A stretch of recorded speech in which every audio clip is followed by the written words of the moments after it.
This is a HeadGum podcast. You got mail.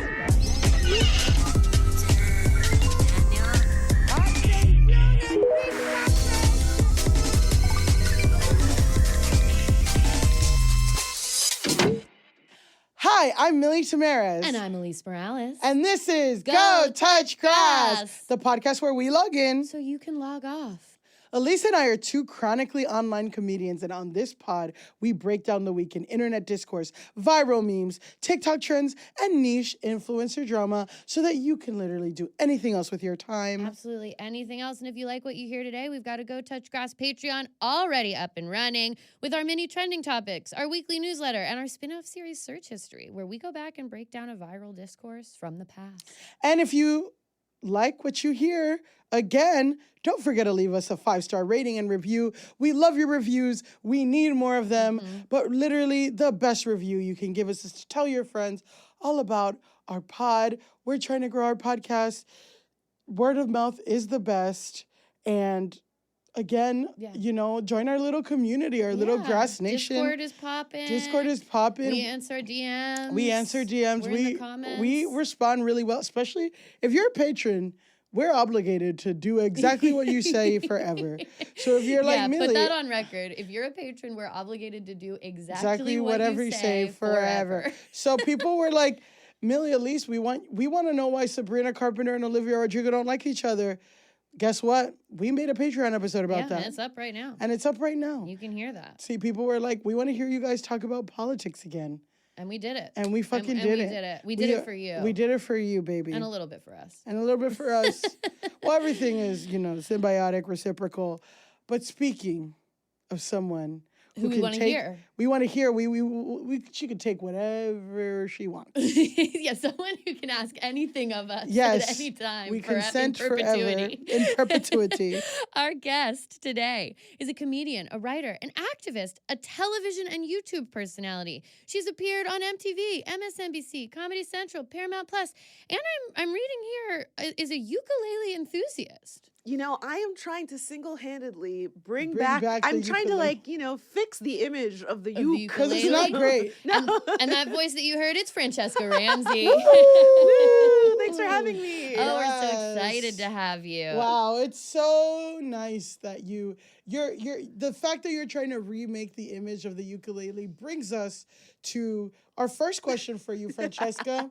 So you've been on the internet for a nice chunk of time. So I'm curious to see, how do you feel like the internet has changed in the time that since you've started making content, started making YouTube to like now? Yeah, that's a really great question. I first started making YouTube videos in 2006, my senior year of college. So it'll be almost 20 years in 2026. And when I started making videos, people were always like, why? What is the point? Like I would, wake up early and make videos, or I would be like shopping for supplies like wigs and costumes. And when I would explain to people what I was doing, they're always like, I don't get it.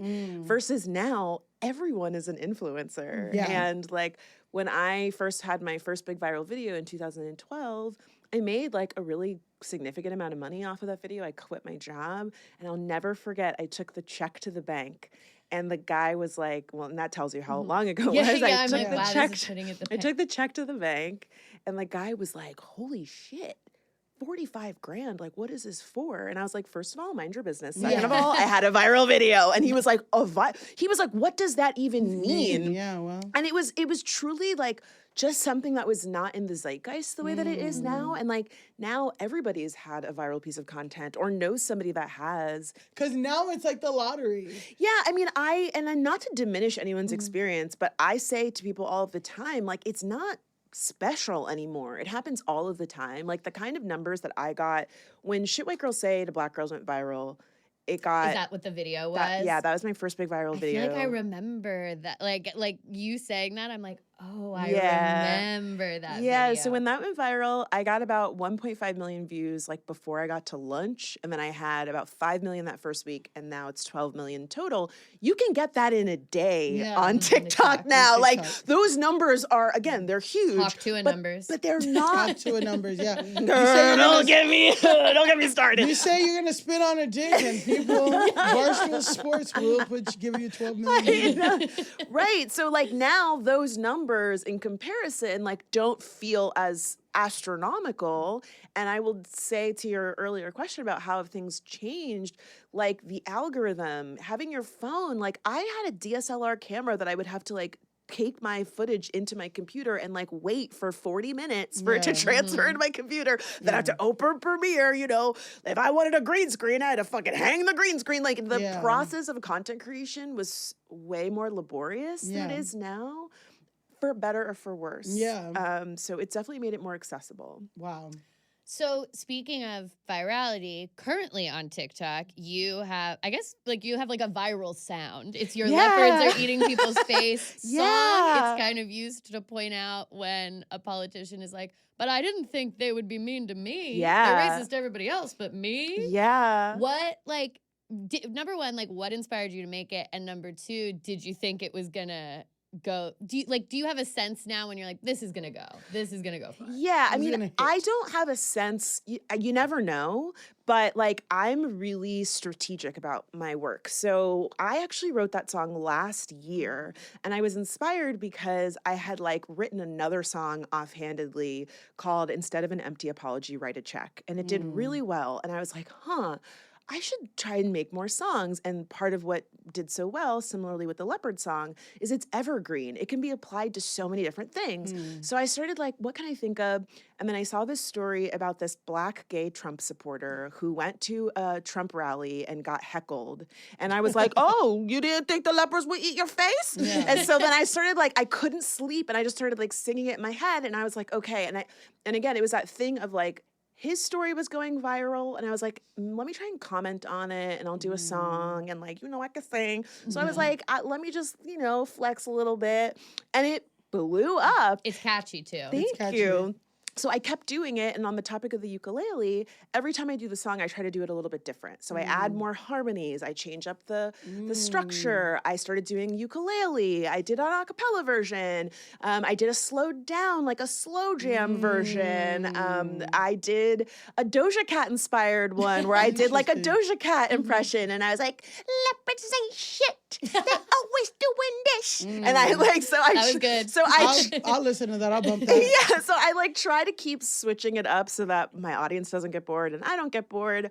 But it has been fascinating because every single day I wake up to like something happened on that Game of Thrones prequel show, and suddenly my mentions were like, where's Franchesca with the leopard song? And I was like, I don't watch that show. I don't know what this means.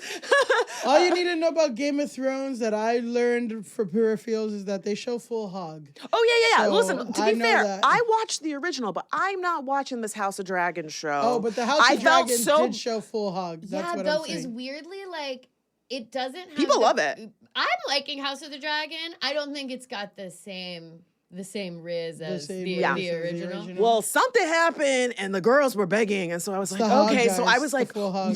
on Wikipedia trying to like get caught up on what happened on the show so I could do a rendition. But it's been really, it's been really, really cool. I'm very flattered that people are enjoying it so much. Yeah, I see it all the time, like just at random, and it's either like from you specifically or it's other people because I feel like I made a CapCut template. Wow. Okay, And that is okay. fame. And that is fame. But I feel like I've seen the CapCut template. 'Cause, You yeah, have. it's you little It's in me. the corner. It's me singing. Yes, I learned how to make a CapCut template because you always see this where someone has like a celebrity or like a meme in the corner as a green screen, and I was like, how do they do that? So I like watched a tutorial, and I was like, Wow. I also did it because I didn't want to have to sing the leopard song every single time something happened. People are like, your voice is gonna get tired, girl, and I was like, little do you know, I recorded that last year. Yeah. Wow, genius levels of we're learning so much about Already. like how the sausage is made Yes. and all the dedication and all this stuff. And I'll say we joke about how online we are and how damaged our mental health is. But I feel like you're pretty well adjusted considering the DSLR of it all. Yeah. Thank you for saying that. I mean, um, it's taken a long time to get here. I'll say yeah. that much. Well, let's just jump right in head first into the discourse. Franchesca, since we're recording this a few weeks before we release it, we decided to have a topic that's a little bit more evergreen and tailor it just for you. So much of your content is revolved around flop apologies. We wanted to bring up some of the most iconic online apologies and talk through what made them good or bad. A lot of the sources that I've used for these apologies come from the website Sorry Watch, which is it's I really did cool. not know about know. that. Okay. Guys, I fucking locked in. I clocked in. I Sorry dropped in. Watch. Sorry Okay. Watch Shout out is a- Sorry Watch. I love Shout out it. Sorry Watch is a site that analyzes apologizes in the news, history, and culture. Oh, I need a collab. Yeah, Yes. I'm like, okay, it's crazy that Sorry Watch hasn't contacted Francesca. Slide in my I know. DMs, Sorry I know. Watch. It's created by writers Susan McCarthy and Marjorie Engel, and they are authors of the book Sorry, Sorry, Sorry, The Case for Good Apologies, which is published by Simon & Schuster, and it was released last year, January 2023. So this is our sources. We're going to get into it. We're going to talk about it. We're going to hear what the thing is, what they're apologizing for, and then we're going to like rank and rate and discuss. God, Beautiful. I'm ready. So we're going to start, and this is mostly recent. Okay. First up, in September 2023, Colorado Representative Loan Bobert was ejected from a touring company production of the musical Beetlejuice. Her camp provided 2 apologies. The first apology was very snarky. Her campaign manager, when reached for comment about why Bobert or how Bobert was kicked out of Beetlejuice. I feel like we should mention that calling her Bobert is a joke from our previous Because it's Bobert. So it's like we call her Bobert. We know that it's Bobert, Bobert. but we on this Sorry. podcast disrespectfully we continue to call I'm her sorry, Bobert. I'm so red pilled that I actually thought that her name was Bobert. No, that's just something we that's something decided we've to do done to be for 2 years disrespectful. to be disrespectful to this lady. Yeah. So she's Just so It that definitely people makes her come. sound like an immigrant, which I know Yeah. she don't like. which is what we Yeah. that's why we picked it. Where are you from? Yeah. So she's Colorado, she's Republican. This is very important. Her campaign manager confirmed that Bobert had been ejected from the musical, joking. And when he reached for comment, he said he could confirm the stunning and salacious rumors that in her personal time, Congresswoman Loan Bobert is indeed a supporter of the performing arts. Gasp! Exclamation point parentheses, right? Then Bobert tweeted, I plead guilty to laughing and singing too loud. And there was shade about her wishing that the Biden administration would police the nation's borders as capably as the local theater policed people having fun. Also reports, this is what she said, also the reports of her vaping indoors was fake news. But then, guys, security footage was released from the Boyle Theater, and it was posted the same day that her and her campaign manager posted those snarky non-apology apologies. The camera footage was released, and the footage showed that Bobert was repeatedly vaping, being rude to the pregnant woman seated behind her who asked her to stop vaping, giggling as her date kept groping her boobs, reaching between the legs of her date. We don't know what they were doing. She was also wagging her finger in the face of security officers to whom she apparently offered a, don't you know who I am, followed by a threat to call the mayor. So naturally, after the video footage was released, she issued a second apology, and now I'm going to read the second apology. The past few days have been difficult and humbling. Oh, girl. I'm truly sorry for the unwanted attention my Sunday evening in Denver has brought to the community.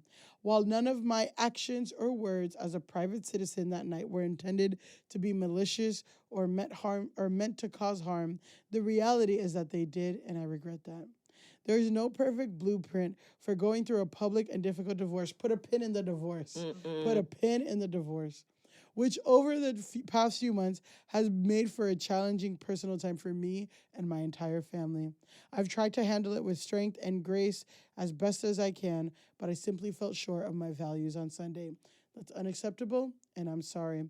Whether it was the excitement of seeing a much anticipated production or the natural anxiety of being in a new environment, I generally did not recall vaping that evening when I discussed the night's events with my campaign team while confirming my enthusiasm for the musical. Regardless of my belief, it's clear that that was not accurate and it was not mine nor my campaign's intention to mislead, but we do understand the nature of how this looks. Friends, God. how do we feel about Loan Boebert's? Terrible.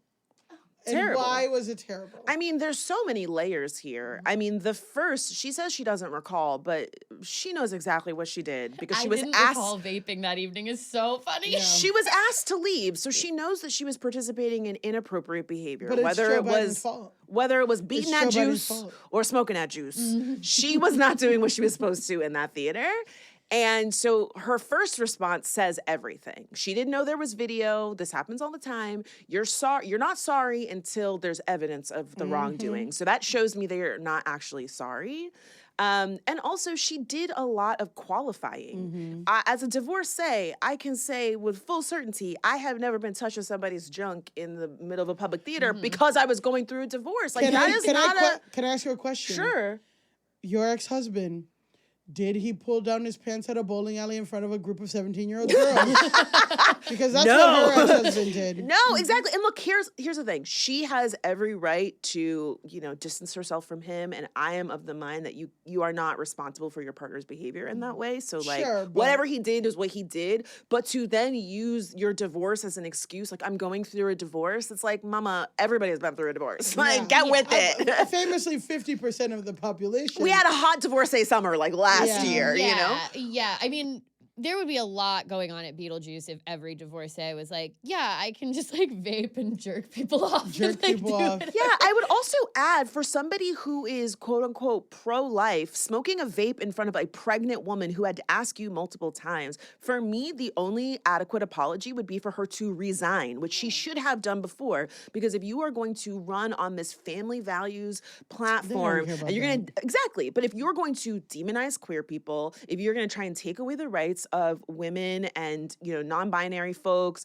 and, like people with drag queens. And ban drag queens, and then you can't keep your hands out of your friend's pants and you can't keep your vape away for 2 seconds, you are not qualified to run on a family values platform. You should lose your job. The end. I feel like that's like the central, I mean, there are so many hypocrisies layered on top of each other here, but one of the central ones is like, as she's doing this, she's one of the people leading the charge to say like, drag queens are trying to sexualize children and all this stuff. And it's like, you're at Beetlejuice getting handsy. Absolutely. And the guy was a Democrat. Children. The guy was a Democrat. We have to say this. Yeah, Democratic but I donor. question I question the commitment to his principles if he's going to Beetlejuice with Lauren Boebert specifically. Yeah. Like, We have to remember that men are weak-willed. That is true. Okay, and I will say this, right? I'll say this, right? I'm going to put myself out there. I'm going to be vulnerable because I did say men are weak-willed. There's all this narrative, men are weak-willed. There's that whole thing about, like, in World War II, there was all these, like, cute women who would, like, flirt with Germans to, like, get Nazi secrets. And I'm like, women would never do that. Women are so much stronger and have more power. Guys, I went to a all-male review, and I ran out of money in 30 minutes. So maybe women are not as strong-willed. I ran out of money in 30 minutes. I got got, guys. I got at Hunkomania. And I'm being vulnerable. Just like Elise was vulnerable about having Meghan Trainor on her Spotify Wrapped, I'm going to be vulnerable about losing all my money at Hunkomania in 30 minutes. Hunkomania. Hunkomania. When did you go to Hunkomania? Listen. Also, Hunkle sounds like a hot uncle. That's what you said Hunko. I thought you were saying Hunkle. And I was like, Hunkomania is a different show, different but show. I'm also interested, and I do think Millie would lose her money at that one. I would lose my money at that one. And you know what? It's always the unassuming one. Because I'm like, cowboys do nothing for me until I was at Hunkomania. Then I got got by the cowboy guys. But anyway, Yeah. okay, back to this. Okay, so yes, Sorry Watch said again that this apology is about her feelings and that there's quite clearly a pattern with celebrity apologies that they always focus on their feelings and how the relentless news media affected her. The past few days have been difficult, and her blaming the public and difficult divorce. Like, it's our fault, the public, for making her divorce difficult with the guy who flashed his penis at a bowling alley in front of a bunch of 17-year-olds. So that's what Sorry Watch says. We all are all in agreement. We're in alignment that Lauren Bear, that apology was bad. That apology was bad. And I do have one other point I want to make on this, which is just that if she had not taken such a shitty tone with her first apology, Yeah. I highly doubt that this theater would have released that That's footage fair. and Yeah. all. Like, for her to be like, oh, everyone's been being so mean to me. It's like, because you were as like dickish as humanly possible in your Yeah. first one, saying No pun intended. Yeah, No pun intended. talking all this shit, saying none of it happened, trying to act like the theater ejected you wrongly and stuff. And so you put them in a position to have to prove that they ejected you for the right reasons, because people who are Lauren Boebert stans are crazy. She owned a restaurant in Rifle, Colorado, where the theme was that all of the servers were carrying weapons. So Nice. it's like Nice. the theater has to prove now that Nice. we kicked her out because she was vaping and all this stuff. If she had just like I don't even think she would have needed to have a great apology, just a boilerplate like, I had too much fun at Beetlejuice or something, and didn't take that shitty tone and didn't deny all of it. The theater wouldn't have had to release the video, and it wouldn't have gotten to the place where it got. So she put herself in the position to have that. I'll also add that something that I think is crucial in actually making like real amends is actually like committing to change behavior and then actually doing something to rectify the situation you caused. So maybe it's a donation to the theater. Maybe it's buying out the theater and being like, I got ejected from the show. I had a really great time. What I did see, and theater needs to be more accessible. And that's why I'm giving that's smart. money to this organization so these kids can go see Beetlejuice. Do you know what I mean? I'm gonna Like, push back on you with that because I dated a guy. We It broke always up. comes back to this. I always dated a guy. We broke up. Stopped talking to him, and he sent me a Venmo. He sent me a $5 Venmo. I mean, with but the $5 memo. $5 a is $5 rude. Venmo is not. But it said, I'm sorry for being a piece of shit. So, guys, I don't always agree that putting your money where your mouth is always works. It's funny to say I'm sorry for being a piece of shit and do it in a way that only underscores that you're That a piece of shit. Like, Yeah, I mean, like, $5 is rude. yeah, like, I don't know how much a Beetlejuice ticket is, but you might have felt differently if he gave you like a gift card to Nordstrom Rack for like $200. Nordstrom Do you know Rack, the discount one? I Yeah, need but- the real Nordstrom. No, but I'm still saying, like, he's being economical. He understands your style. He's I've gotten some great encouraging. stuff at Nordstrom I've got some Rack. great stuff at Okay, Nordstrom Rack, and okay. $200 I'll ride can for take you Nordstrom Rack. very far at Nordstrom Okay, Rack. But what I'm guys. saying is if he had given you some coin, you might feel differently. $5 is where he got it fucked up. Guys, he follows me on TikTok. He followed me on TikTok, and that's all we can get out of that one. But the world is small, guys. I ended up befriending his old boss. So, guys, let's move on to the next iconic apology. Let's talk about Shane Dawson. Oh, Oh my God. God. Who- This is the one I suggested. Yes. Oh, my Yes. God. Shane Dawson is an American YouTuber, actor, filmmaker, writer, and musician. Dawson was one of the first people to rise to fame on YouTube after, this is from his Wikipedia, don't hit me, Franchesca. No. After he began making videos in 2008 at the age of 19, he garnered over 500 million views during the next 2 years. Most of Dawson's early work consisted of comedy sketches in which he would play original characters, impersonate celebrities, and make light of popular culture. Some of these impressions later drew criticism for their offensive content, including racial stereotypes. where do you think this is going? Oh, I know where it's going. Because Mr. Shane Dawson has called me hard N-word before, Wow. including his fans. Oh, yeah. That's Wow. why I took a big gasp when when this one came out. Because Oh. I have a moral death wish for this man. Okay. I don't fuck with him. Yeah, well, don't start any fatwas on our poor podcast. Maybe, listen, anything to get us some views. X, if you're listening, please clock in. Okay. This is his, Oh, yeah. this is his This is, apology. wait, I didn't sleep with a cat? Let me read it. This It's is important we his get his apology. words right. Oh, yes, It's yes, yes. important Let's- that we... let's- So this is the apology, right? Yes. I didn't fuck my cat. I didn't come on my cat. I didn't put my dick anywhere near my cat. I've never done anything weird with cats. I promised myself I wasn't going to make apology videos after last year's thing. So I'm just trying to be as short and honest with this as possible. 1 out of question mark. I have a second tweet. I've apologized many times for all the dumb shit I've said in videos and podcasts over the years.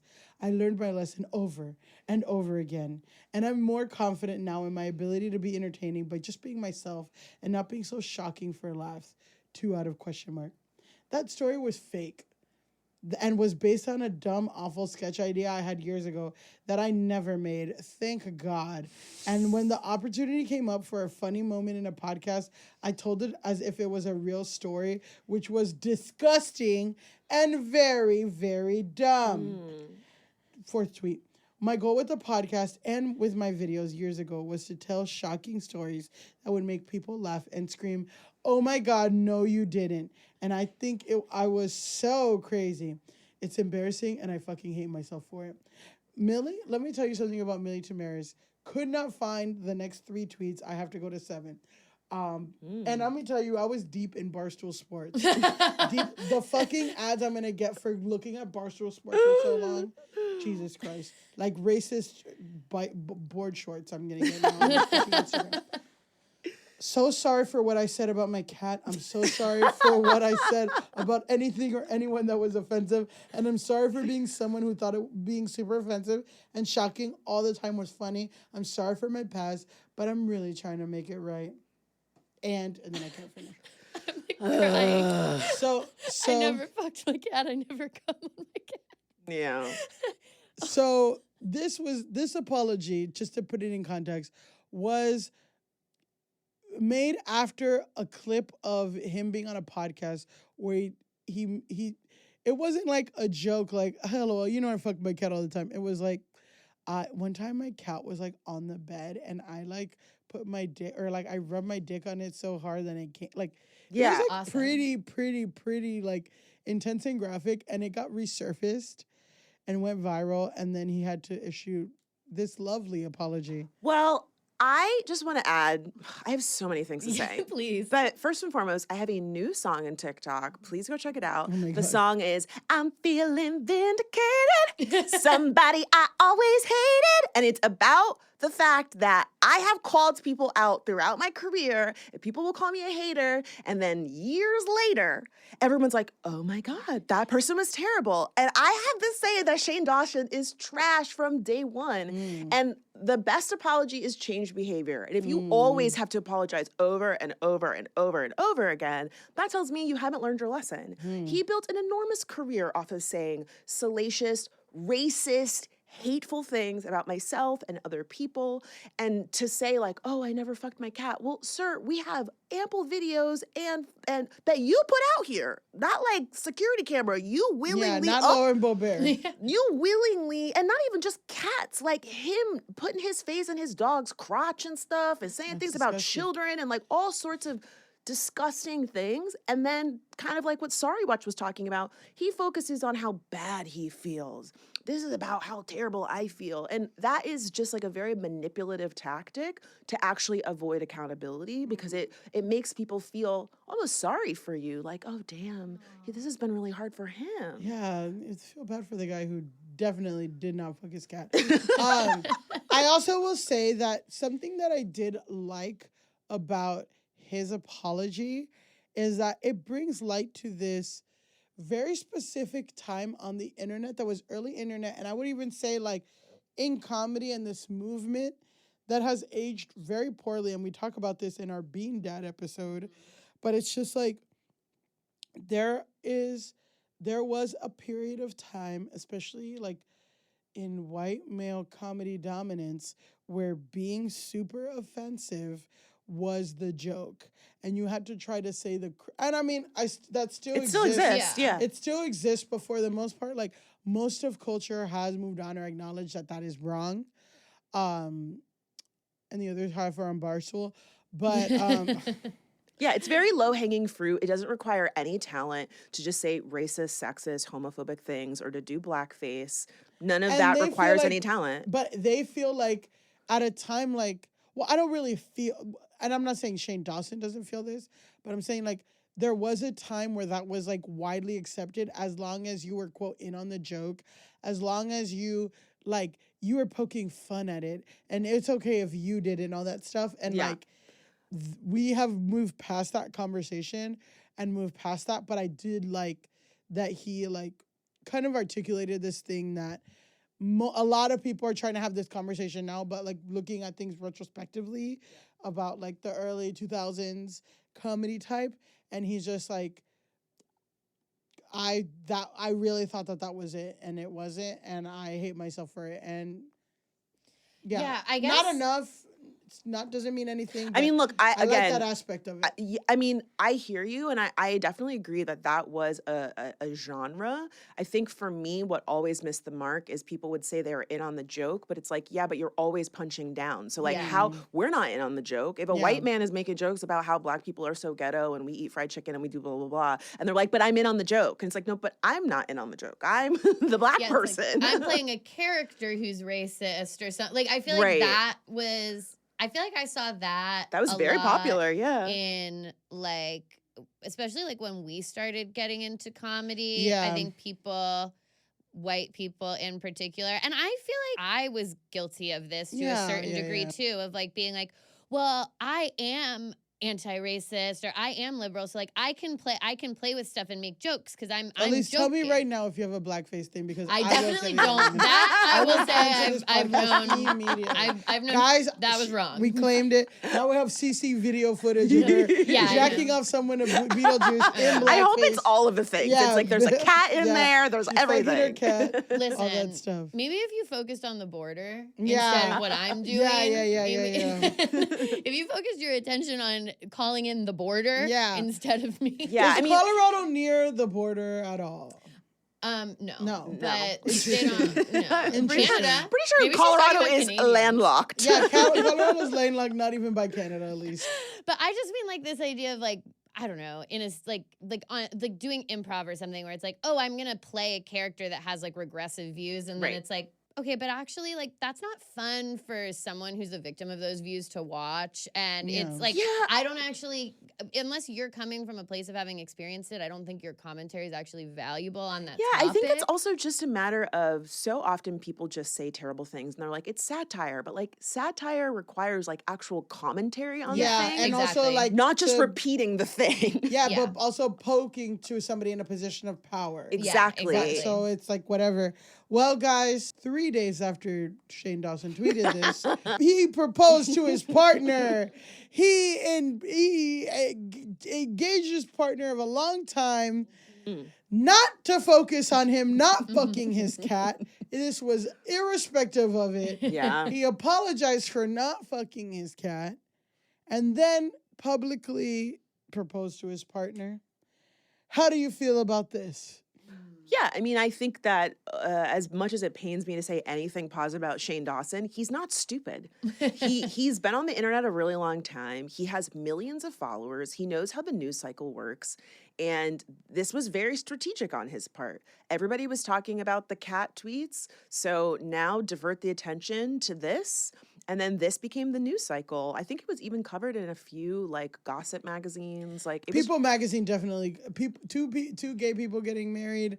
that have some kind of fame, People magazine was all over it. Yeah, and I wouldn't doubt if he has a publicist that was like feeding this to different places and giving them exclusive coverage or interviews or whatever. Yeah, I mean, we see this happen all of the time. A celebrity gets called out for something, and then suddenly they drop an album, or they show up at a thing, or they wear some amazing outfit, and then that's the thing everybody's talking about. I just wonder how it feels to be the partner who gets proposed to because the guy you're dating is in a scandal online where they said that they had sex with a cat. And it's like, okay, obviously the partner, Doesn't care. Hot take, I believe that Ryland, his partner, is well aware of who Shane is. None of it's a surprise. He knew who he was when he started dating him, when they got engaged. And he wouldn't have a career if he wasn't with Shane. So like he has capitalized and monetized their entire relationship. And as challenging as the time was, I have no doubt that his views were up, his revenue was up, and bad press is good press for these especially when you're making money off views. Yeah. Like, especially when you're monetizing an account, it's like whatever is kind of like. Well, apparently you can get $45,000. Yeah, but this is different. This is the later times where it was like. Yeah, the checks are not what they were at that time, but Shane is somebody who has done makeup collaborations with Jeffree Star and has a lot of merch and has written books and has done movies and has a popular podcast. Like, all of these things drive traffic to him, regardless if you like him or you don't like him. And so, in the age of the attention economy, like, this is a way to keep people talking about you, for better or for worse. And again, he's not stupid. He's been doing this a long time. Nothing is accidental when it comes to these influencers. Yeah. I just wonder if in the dark recesses of the partner's mind, if he's like, damn, I can't believe that I'm getting this ring over the cat thing. Yeah, well, you get it. You look at it every time and you're like, you just see the tweet in your mind. I never fucked my cat. I never fucked a cat. I don't think he cares. He's all in. They just had fucking kids recently. So, yeah. We don't have time for that. Oh, Speaking of another bad apology, Ugh. after the That 70s Show actor Danny Masterson was convicted of raping 2 women, his former co-stars Ashton Kutcher and Mila Kunis sent character letters to the judge. These letters are used to ask for leniency against the sentencing. And when those character letters went public, people were very pissed at Ashton Kutcher and Mila Kunis. So Ashton Kutcher and Mila Kunis found the most unassuming wall on the pool house, on the property of their pool house, and made this apology. We support victims. We have done this historically through our work and will continue to do so in the future. A couple months ago, Danny's family reached out to us and they asked us to write character letters to represent the person that we knew for 25 years so that the judge could take that into full consideration relative to the sentencing. The letters were not written to question the legitimacy of the judicial system or the validity of the jury's ruling. They were intended for the judge to read and not to undermine the testimony of the victims or re-traumatize them in any way. We would never want to do that. And we're sorry if that has taken place. Our heart goes out to every single person who's ever been a victim of sexual assault, sexual abuse, or rape. Okay, my God, I have so many thoughts. Mila looks so fucking pissed off in this video. They look really pissed off. And like the subtext to me, the way she keeps like looking at him is like, I told you to not do this. I feel like there was a conversation and she was like, I don't think we should do this. And he was like, I think we should. The video? No, I think the letters. I think the letters, because and again, I this is purely speculation on my point, but like, it's like all the micro movements happening when she's not talking. Like she keeps kind of like biting her inner lip and she keeps kind of like pursing them and like looking at him. Yeah. And like, and even not to give him credit, but like Ashton comes across more natural. She comes across like she's really acting. She's like, we support. And he's like, yeah, we really messed up, whatever. And she's doing more in my mind that feels like she's really pissed off and she's like trying to sell this. I think this is one of those times where a written statement would have done them a world of good, Like Yeah. the video comes across like way produced. It's very clear she's reading off screen. You can even hear at some points like the click of the computer. I think they're probably like clicking the Google Doc or whatever. And it just comes across as like very inauthentic. Yeah, I also think it's funny for them to keep like just at the very end she keeps in her reaching to like turn off The authenticity of it. which is like that reads as fake authenticity to me because it's like this is actually a really important thing that you're talking about. This happens in a lot of influencer apologies where they like set the camera up and then they sit down and then they take a breath. It's all made to give you this impression of That like they're really stressed. this is real. They're really stressed. This is really off the cuff. This isn't like pre-produced, but it's all very planned.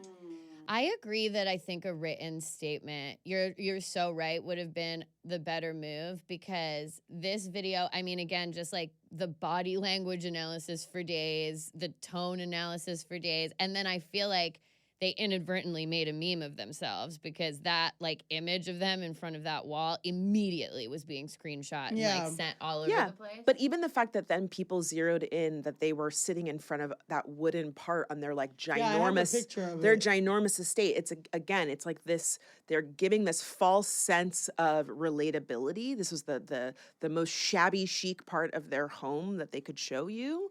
And the other thing that I often point out, because I also am like obsessed with apologies, is like qualifying statements really undermine the authenticity and like the depth of whatever you're saying. So you say, you know, we're sorry if this happened. It's like, no, sir, it did happen. You did make people feel this way. And I think especially considering that Ashton has like a nonprofit towards helping young trafficked women. Yeah, which is also sketchy. Which is like very sketch. So again, like that, the thing I always bring up about writing a check, like this is a great opportunity to be like, we are donating money to this advocacy program that helps survivors of sexual assault and provides counseling or does whatever, because we understand that the thing that we did here has harmful consequences for the victims of Danny Masterson, but any other survivor who might want to come forward. And so we want to counteract that. And y'all have the money. Yeah. So write a check. As we can see from the picture of the full estate, like you guys have the money. Right. And, you know, just Sorry Watch had a really good like segment on this, so I'm going to read it.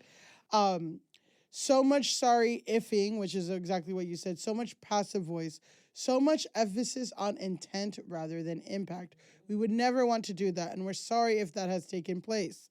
Like you said, qualifying statements. Saying, quote, we support victims when the whole point of these letters was to support the perpetrator is self-serving and disingenuous. Yeah. The duo's tortured syntax, the pain that has been caused by these letters, reflects their attempts at deflection.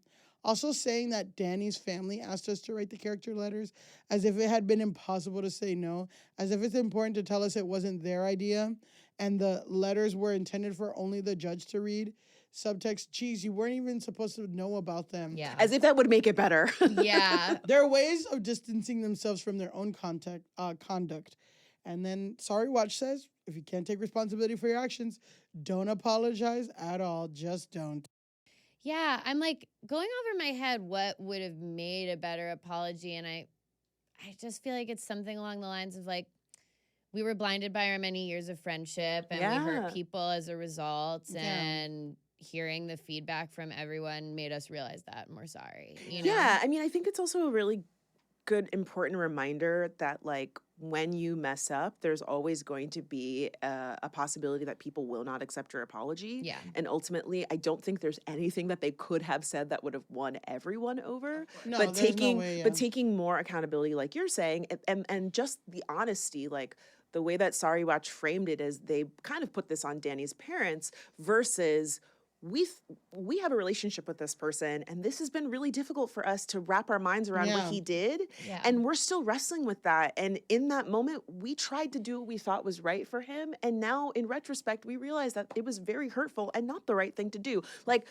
not everyone would buy that, but I would believe that is more honest than, well, his parents asked us. Yeah, for sure. And it was only for the judge. Like, I feel like that is the big thing where I'm like, you guys up. shouldn't have said that, because that made me feel like You're a lot very of the happy anger. private. Yeah, you're mad that it got out. Right. Yeah, that a lot of the anger is that. And that you don't actually understand what people are upset about. Because essentially you're giving yourself away that if this hadn't gotten out, you would have had nothing to apologize Yeah. for, because you'd be like, well, there's no apology if y'all don't know that this thing happened. Yeah, conscience clear. Right. As long as it stays where it's supposed to stay. Yes. Okay, so we only have 2 more apologies. So we have Colleen Ballinger, which Colleen Ballinger is known by her character Miranda Sings, and she was accused of exploiting and grooming minors via group chat throughout her career, with several of the accusers being members of said group chat. In what may be the worst apology video the internet has ever seen, Ballinger took to her YouTube channel with a ukulele to explain and deny the allegations in a video that has been mocked across the web since. Elise and I went in a very deep dive about all of this on our Patreon, where Elise makes me watch the entire 10-minute apology video and spends 40 minutes apologizing for making me watch the apology video. I said, if we're going to do this, I think we have to experience the entire video. But then I was like, damn, that was rough. Yeah, fuck you. Well, we're going to make you experience 45 seconds of it, or maybe a minute, just so you guys get the vibe, and then we'll just comment on it. Yeah. Hey, it's been a while since you saw my face. I haven't been doing so great, so I took a little break. So a lot of people are saying some things about me that aren't quite true. Doesn't matter if it's true, though, just as long as it's entertaining to you. Right? You guys having fun? All aboard the toxic gossip train. You're chugging down the tracks of misinformation. The toxic gossip train. You got a one-way ticket to manipulation station. Toxic gossip train. Tie me to the tracks and harass me for my past. 'Cause rumors look like facts. If you don't mind the gaps, I won't survive in the crash. But hey, Okay, at least you're enough. having fun. Enough. 10 minutes of this shit. 10 minutes of this shit. Thoughts? Oh my You God, I have really went viral I have about... so many thoughts. I have so many thoughts. I was so pissed because I learned how to play ukulele during the pandemic. It was one of my pandemic hobbies. And I was just like, fuck, I can't play ukulele now. She did major damage to the uke girl community. And She really did. That's very painful because my sister plays ukulele and sings beautifully. And all her family events, she sang with ukulele at my wedding. We're bringing it back. We are reclaiming the uke. Nevertheless, she persisted. Yes, exactly. But kind of what we were talking about before with like the Mila Kunis of it all, like doing the camera, she does this as well. At one point in the video, she acts like she's stopping the video, and then she goes, you know what, I'm not gonna stop the video, and she like sits back down, and it's so calculated, and even like the angle of the camera is kind of like pointing down on her, so she looks very frail, but like the angle is very like, I'm so sad and like little. She does a lot of the same things. She has so many moments where it's almost like you can feel her rage, because she says things like, you stabbed me in my bony little back. You know, I hope you guys are having fun. You guys don't care about how hard this is on me. It's like, to be calling this an apology was totally a misnomer, because she doesn't apologize at all. No. And even just like doing a song shows that she does not care about the seriousness of the allegations that are not toxic rumors, okay? Yeah. Like there are videos of you in group chats with children, you know, saying very sexual things about private parts and bodily functions and sending minors underwear and like and We all talked of about all that in and our all of these Patreon. are things, again, not rumors, that your fans say happen and have screenshots. So for you to turn this into like, oh, it's rumors, you guys, I've never groomed anything but my cats. It's like, mama, the definition of grooming. Lots of cat stuff, guys. Yeah, I don't know what's going on Everyone with needs a certain dog. influencers and their cats, but Yeah. leave Well, your cat alone. and look, you know, birds of a feather, because her and Mr. Shane Dawson were buddy-buddy Yes, for I remember that from our quite an episode, amount of too. time. Yeah, the whole thing was just so bizarre. When all of this happened, I remember there was like this long period of time where everyone was wondering if she was going to make a response. And I was pretty confident that she would say something, that she would feel that she needed to, but no one could have seen this coming. It was absolutely bizarre. Yeah. And sure enough, she made a ton of money off of that video. I have no doubt. It has so many millions of views, and lots of people watched her content.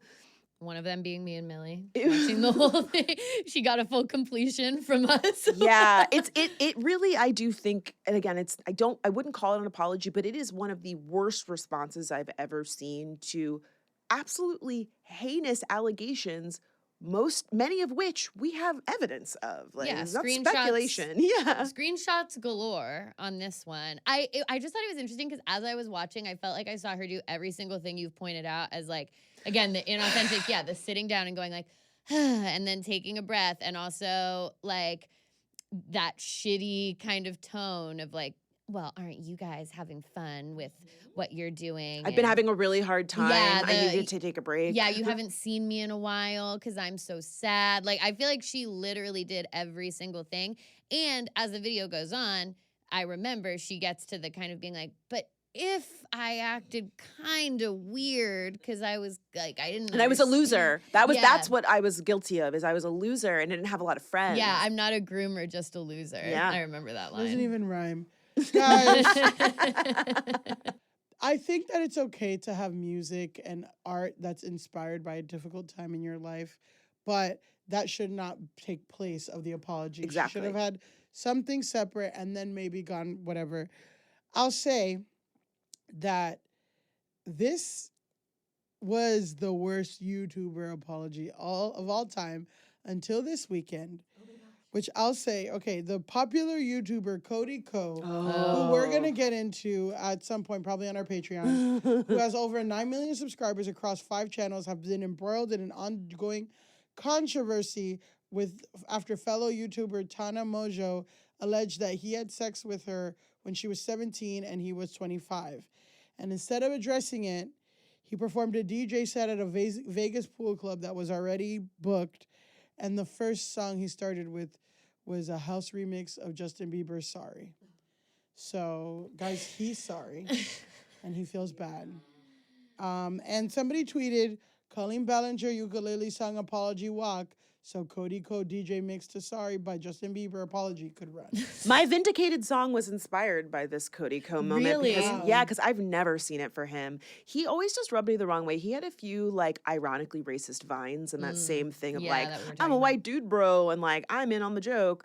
But also just like he built his platform off of like reaction videos where he would kind of take like little clips from small creators and then essentially like make fun of them. And I always just felt like it was very mean-spirited and like I just it's that thing where you like get a vibe from somebody and you're like, I just don't feel like this person has like the best interests of like the general public, and he's being pushed to us like he's so funny and cool, and I'm just like I don't see it for him. So yeah, I again, I don't know that I would qualify this as an apology. I do think it's more of a tongue-in-cheek, like, look, I don't give a fuck, because he knows nothing's going to happen to him. Yeah, I feel like it reminds me of, like, didn't Justin Bieber, or not Justin Bieber, I'm so sorry to Justin Bieber. Didn't Justin Timberlake recently, like, he was doing a live show and he came out and he was like, I'm sorry for nothing. Yeah. We have one more apology, and this one was awesome. Okay. And I think it was a really solid one, so we're going to talk about it. In 2013, lime Skittles were replaced by green apple Skittles. Lime lovers were upset and extremely vocal about it. 9 years later, the company launched an Apologize the Rainbow campaign. Skittles went live on Twitch and Twitter to deliver 880,000 personal apologies to all people who complained online about the loss of lime Skittles. All 880 people were offered a free package of Skittles consisting entirely of lime Skittles. Let's watch a clip of that epic apology. 9 years ago, we took away lime Skittles and replaced them with green apple. Turns out, that was a terrible decision. In fact, 130,880 people complained online, and they've continued to complain for 9 years. To generate excitement about lime's return, we turned to an unlikely source. All that online anger. Instead of just pretending none of it happened, we apologized to all 130,880 people who complained. Because nothing shows how much people love something like their anger when it's taken away. Good morning. In 2013, Skittles upset a lot of people by taking away lime. That's fun. It's a They're fun having little, fun. yeah, fun little apologies to round it I out. mean, hot take. I think a marketing agency was paid very handsomely for Yeah. that campaign. And it was, Well, that's not and a it was very hot smart. take, It was very yeah. smart. Like, I think they killed two birds with one stone because they got amazing coverage for the brand and they like gained back the trust of their loyal customers. And like, yeah, they got people. And also, again, they didn't say that it was someone else's parents that made them change. They didn't do a deep sigh. Yeah. They went in there and No, sorry personally- if you were hurt by us changing the color they or the just flavor. Said sorry. Exactly. They didn't play Justin Bieber's sorry. They said sorry. Exactly. They financially compensated Yes, the they people put their who money were where their harmed. mouth- They where really did our mouths everything. are. Yeah, Yeah. exactly. They really did everything they were supposed to do. Yeah. So that's just how I wanted to round out. Yeah, the round out on a apology. positive note. Let's leave it with a positive note. I didn't fuck my cat. I didn't fuck my cat. I didn't go anywhere near my cat. Let's go to Grasshole. Okay, so Franchesca, Grasshole of the Week is our segment where we declare the person who needs to log off the most. But before we get to our Grasshole, I did want to acknowledge someone who is our grass hero. This was a phrase we originally coined for this random British guy that was fighting with J.K. Rowling for weeks and Yeah. weeks. Oh, yeah. He had like 200 followers and she was like really coming after him. And he was like, no, I stand for trans people. Yeah. So he was our original grass hero. This is a person who's using the internet perfectly. Yeah. So I do want to shout out Sheikha Mara bint Mohammed bin Rashid Al Maktoum. She Good is. for you. Oh, you Elise. nailed that. Good for you, Elise. Good for you. Thank you. Thank you. Thank you. I do audiobooks. She is the daughter of the ruler of Dubai, who posted last week, which will be several Her weeks. divorce, right? Yes, Oh, she yeah. did. She informed her husband of their divorce via an Instagram post that reads, "Dear husband, as you are occupied with other companions, I hereby declare our divorce. I divorce you. I divorce you, and I divorce you. Take care, your ex-wife." So she divorced him on Instagram. Apparently, the triple repeat of I divorce you invokes an Islamic practice called the triple talaq, where if a man declares he's divorced from his wife 3 times, they're instantly divorced. Wow. So Wow. she's saying I wish I had that. My shit took 6 months.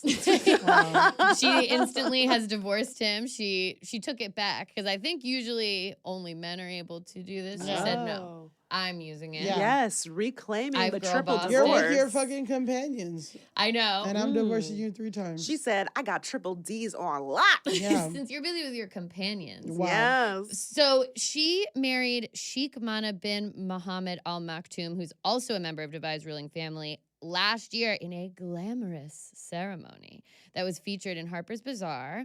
But so like some people initially thought that this was fake, but she has posted other stuff after this. It is definitely real, and neither the UAE government or her husband have publicly commented or will respond to comment. So I just wanted to shout her out as someone who used the internet perfectly. Yeah.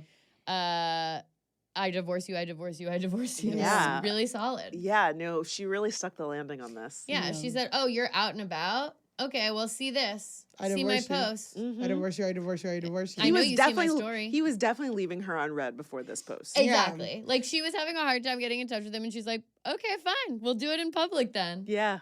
And to go back to the Beetlejuice of it all, Mm-hmm. sometimes you got to say 3 times things 3 times to hit. Okay, call back. Call back. She's a writer. She's a writer. She's a comedian. She's a podcaster. So honestly, wishing her the best in her divorce girl era. Yeah. If she wants to go to Beetlejuice, you know, keep it cute. Yes. Keep it cute. Keep it cute at Beetlejuice. Yeah. Jack off somewhere else. Jack the guy off somewhere else. Okay, now this brings us to our Grasshole of the week.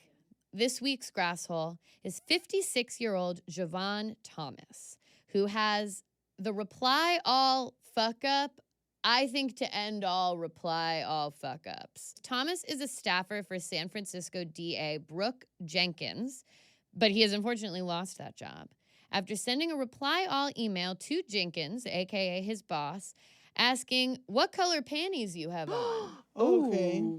So again, not only did he send this to his boss, he did its reply all. So he sent it to the full staff. That's bad enough, right? Not great. But can you guess what he was replying to? Could you even begin to guess? You can't, but... Oh, something from HR? It was an event commemorating the 1998 killing of Matthew Shepard. Oh, no. So if you want to scroll down, we can actually see it on the screen. So event commemorating Matthew Shepard, reply from Javon Thomas, what color panties you have on? Oh, no. For anyone who doesn't know, Matthew Shepard was a 21-year-old gay man who was brutally murdered in a homophobic attack in the late 90s. His death led to the Matthew Shepard and James Byrd Jr. Hate Crime Act. So we put ourselves in Thomas's shoes for a second. What would your next move be? I mean, I would just resign immediately. There's no apology that you can make. I mean, again, I'm a broken record here, but make an apology, make a donation to this, organization or whatever the event is, but you just got to take the L and bow out. Like, there's nothing you can do to come back from this. But I feel like he's Grasshole, so he's posting through it. He's Grasshole. He's suing. He's suing her. Wow. He's suing her. Wait, okay. For what? Wrongful termination? Not even invasion of privacy. Okay. How can Defamation. I don't understand. No, none of that makes sense. I don't understand. Defamation and infliction of severe emotional distress. So they fired him, obviously, because he replied, what color panties you have on to an You event. caused yourself distress. But he was trying, like, did he have an affair with this woman? No. It seems like he was probably multitasking, and he meant to send that to someone else, maybe? So you're on the right track, at least according to what he says. So in a filing in Superior Court, Thomas said that the email was supposed to be a joke that he was sending to his friend whose dad had just died. Okay, that doesn't make it any better. But... I promise you guys, nothing will make sense I about this. didn't fuck my cat. I didn't come to my cat. It's like, okay, so I guess he thought he was sending it to his He still friend. thought it was like Shane Dawson level humor of like, just say something offensive. My friend's dad died. Yeah, so what color panties you have on. But this quote from the lawyer in the filing really made me laugh. The text to his friend was a whimsical question. It was a whimsical question that was part of the plaintiff's standard jocular repertoire with his friend. Oh my God. I just think I'm like, what is your definition of whimsical? Sometimes I'm like, God, because I took my LSATs and everything to be a lawyer.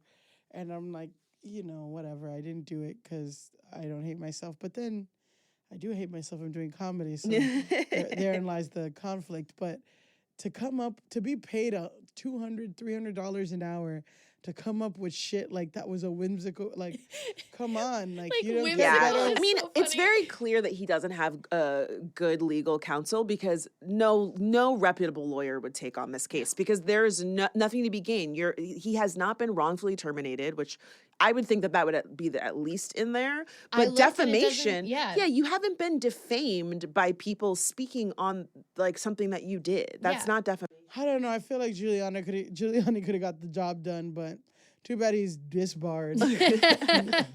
So, okay, in light of all that, so again, he basically says like, no, it was actually supposed to be a text to my friend. It was a whimsical text to my friend. Yes. But because of this filing and the subsequent media, his friends are all like, my dad's alive.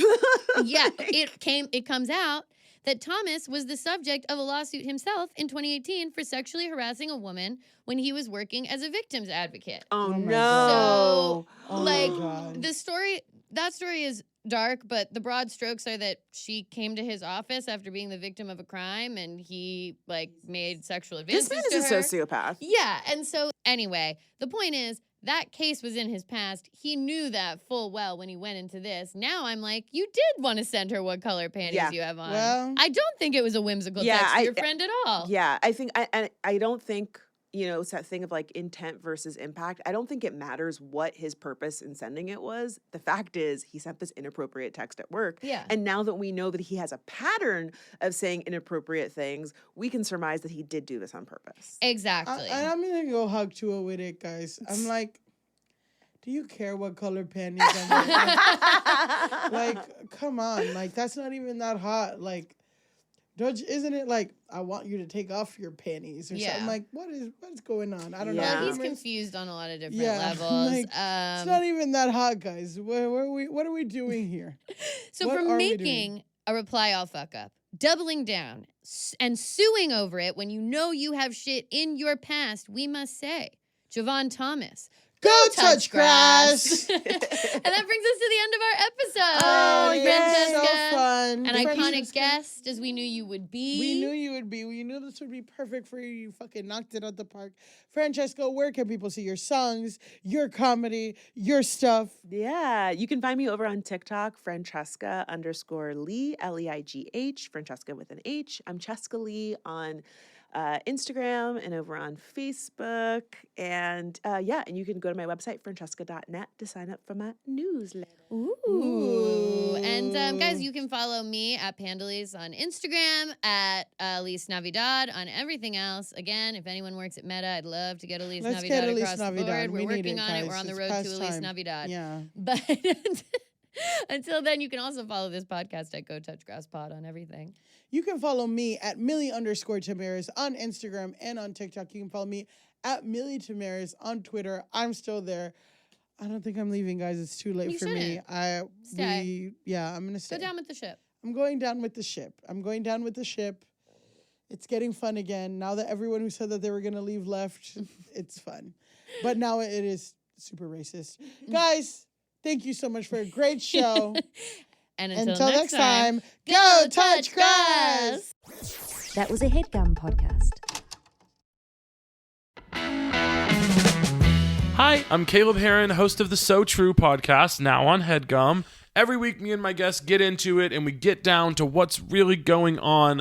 I ask them what's so true to them, how they got to where they are in life, a bunch of other questions, and we also may or may not test their general trivia knowledge, whether it's one of my sworn enemies like Brittany Broski or Drew Wallow, or my actual biological mother, Kelly. My guests and I are just after the truth, and if we find it, great, and if not, no worries. So subscribe to So True on Spotify, Apple Podcasts, Pocket Casts, or wherever you get your podcasts, and watch video episodes on the So True with Caleb Heron YouTube channel.